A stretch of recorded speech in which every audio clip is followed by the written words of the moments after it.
Hey, it's Heather, and today I'm making a delicious appetizer with Greek-style yogurt because I was chosen to be in a contest by Dan and Yoko's Yogurt.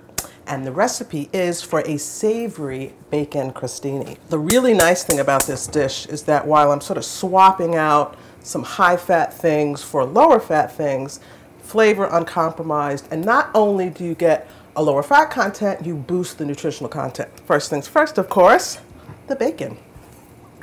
Little bit of olive oil in the pan just to get it filmed, and I have here about 1/4 cup of bacon. So you just want to brown that off and cook it completely. And while you get that going, you're going to do the crostini part, which is really just toasted bread. And I have here rye sourdough bread that I cut up into finger-sized pieces, and you can use any kind of bread you like, but of course having rye bread is a whole grain, so you're getting a little added fiber, but more importantly, it brings a nice complexity of flavor.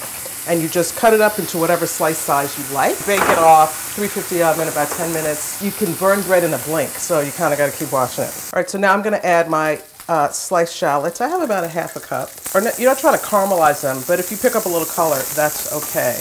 And all those little brown bits, we like them. They are flavorful little brown bits.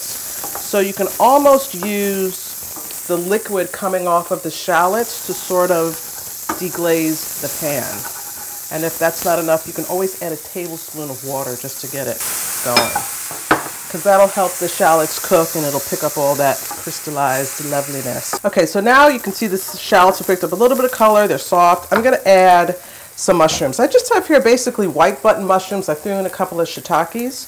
You don't need to break the bank on mushrooms with this because the bacon brings a lot of flavor.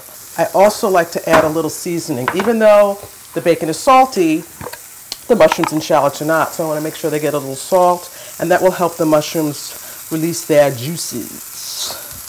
Also, never underestimate the power of black pepper. And seasoning in every stage is also great. Okay, we've done the bottom, the crostini. We've done the top, the bacon. Now we're going to do the center, which sort of pulls everything together. And we're going to start with the Dan and Yoko's Greek yogurt, non-fat, plain. And sometimes I like to shake it up a little bit before I put it in because I'm not straining it to get it really thick, but I want to just have it incorporated. Just one container, which measures about 2/3 of a cup. So I'm going to add to it what I normally add to the creme fraiche, which is some pepper, nice amount, and a little olive oil because I like the fruitiness that it brings. It's not a fat thing. It's a nice fruitiness. I'm doing a good tablespoon's worth. And then a nice pinch of salt. So now we are ready to assemble. Very straightforward.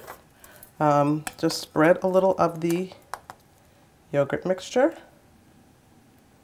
and top it with the savory bacon mushroom shallot mixture. All right, now I'm just going to pop these in for about 4 minutes and then we'll see how they look. Here it is, my savory bacon crostini. And now, even though I swapped out some fattier ingredients for some healthier ones, this is not a dish that you think, oh, I really miss the such and such.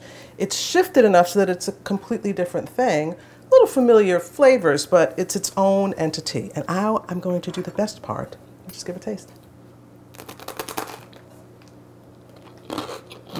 The rye crostini adds a nice density to it.